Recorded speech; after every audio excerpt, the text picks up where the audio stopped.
What's up, y'all? It's Nay. Welcome back to the list. If this is your first time watching the list, hello, welcome. This is my Netflix watch list for the month. We are in the month of November. Almost at September. November. Wow, these months are flying by. I completely just skipped over October. We are in the month of November, and we're gonna talk about the list. So, as you can see, it's already full on hoodie season over around these parts. I got my Target Christmas PJs. I missed the top half because I wanted to go hoodie, but you know, we doing it. We're looking like we going outside on the top and we staying in on the bottom. It's like a weird mullet. Okay. Let's talk about what's going to be on Netflix for November. So we are getting into Holly. Can I talk today, or like what is happening? We are getting into holiday season, not Halloween season. We're getting out of Halloween season.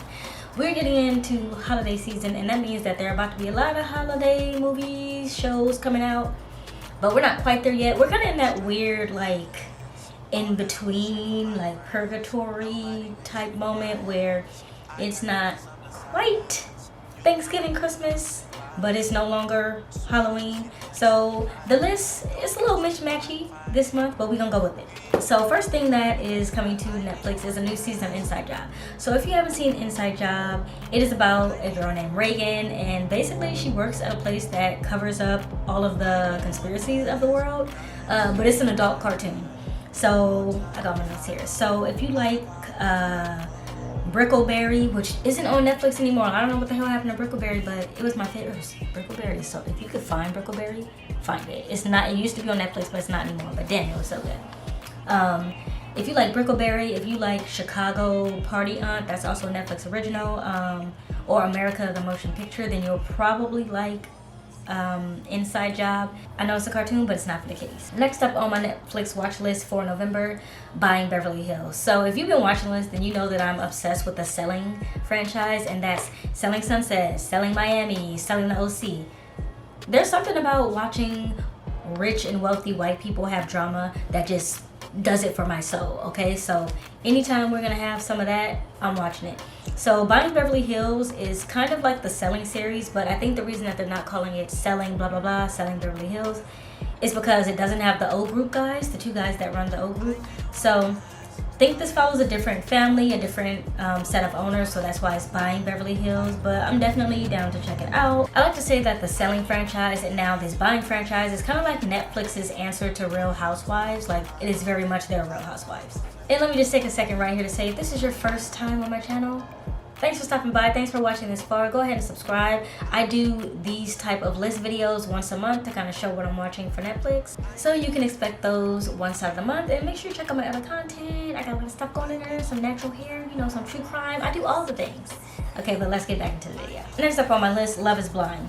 Love is Blind is already on season 3, which is ridiculous because I feel like season 2 just came out. I feel like we just found out that all of the couples from season 2 ain't staying together. That just happened, and they're like, but wait, we got another season coming. Don't fret. I haven't started watching it yet. I know I'm probably about to get spoilers at this point. All of my group chats that are Love is Blind group chats are blowing up with this and this. I got y'all on mute, just so y'all know. I see the chats, but I'm not clicking into anything because y'all not about to give me no spoilers. But I am gonna get into it. If you haven't seen Love is Blind, it's basically like exactly what it sounds like. These people, they first meet in these pods, so they can't see each other, they can only hear each other, but you know, they talk about things. What are you looking for in a marriage? What are you looking for in this? All these people are probably, you know, 26 and up, you know, finally being like, I gotta get married. Not saying that you have to, but that tends to be how society kind of pushes that on us, that by 30 we should be married. So a lot of these people are kind of in that zone.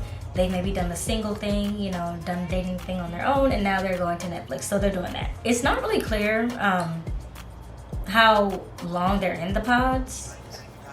Bitch. I don't even know how that got in here. Okay. Disregard that. It's not clear how long they're actually in the pods. Could be a week, could be 2 weeks, could be a few days. I don't know, but whatever. If you find somebody that you like, and everybody's dating the same people, so the pool is a little, you know, mismatchy. There's not somebody for everybody, but if you do find someone that you hit off with, basically you have to propose to them before you leave the pod. So like when you leave the pods, you're like going to get married, basically. So that's Love is Blind. If you haven't seen this and you're wondering if you would like it, If you were into the 90 Day franchise, and child, that is a franchise. 90 Day Fiance has so many damn spinoffs that I don't even think I've seen them all. There's 90 Day Fiance, 90 Days the Other Way, 90 Day Pillow Talk. Am I forgetting? I'm sure I'm forgetting something. There's so many of them. Who knows? If you like Love at First Sight, then you would like Love is Blind. So definitely check that out. This show is about to fulfill all of my 90s kids dreams. So Netflix is coming out with an original series called Blockbuster, and it's literally about the last Blockbuster.